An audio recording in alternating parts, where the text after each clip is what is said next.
What's up? What's up? So I got asked about actor Taye Diggs. Good, great, or just the image?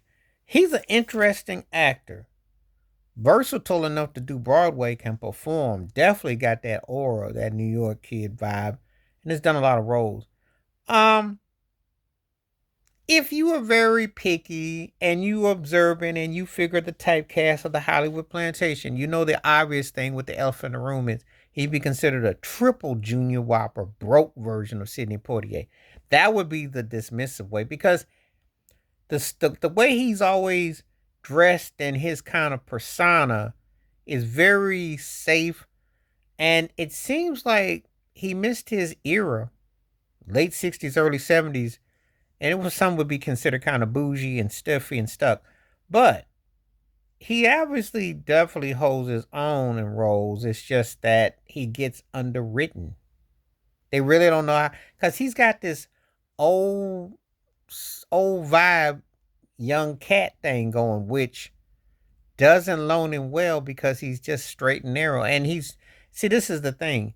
He's not a meaty, raw bone kind of cat like a Wesley Snipes or a Samuel Jackson.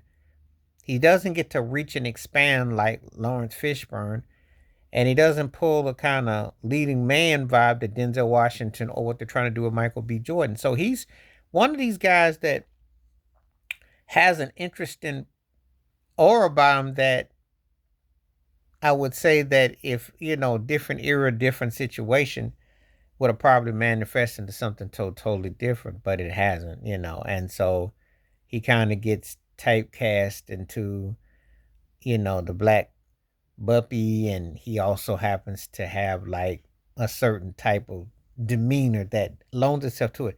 Never capture him where you would think to yourself, he got that role, and it's like, it would be interesting. It would be interesting. I think that if they ever had a Sidney Poitier movie, he should be the one to lead it because he definitely has been pushed as a certain agenda the way he's been done. It's just that they never give him nothing to cook.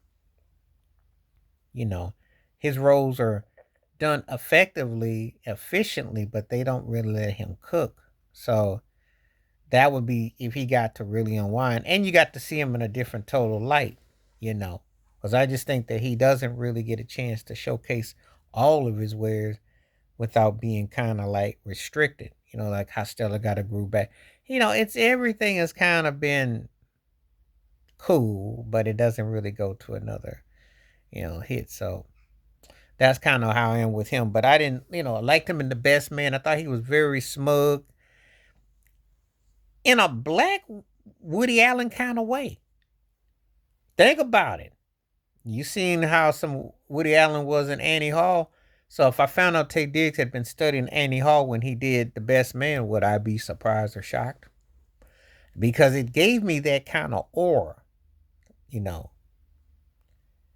And how Woody Allen was with Diane Keaton is kind of how more or less you got the courtship of how Tay's character was negotiating between Neil Long's character and Shania Lathan.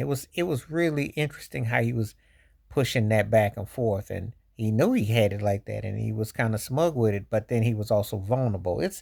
And that's the kind of thing that he tends to get to portray, but we never get it. But I would say he falls in the very good, really good class with some great potential, but more of it's an image thing because they put him in a box with the way they want him. So, anyway, please like, subscribe, welcome thoughts, comments, and I do respond. Thank you. Wash your hands, keep your mind clear, watch out for another. Share it if you like, and hit that membership. Stay safe, stay blessed, stay woke, stay free. I'm out one time. Peace.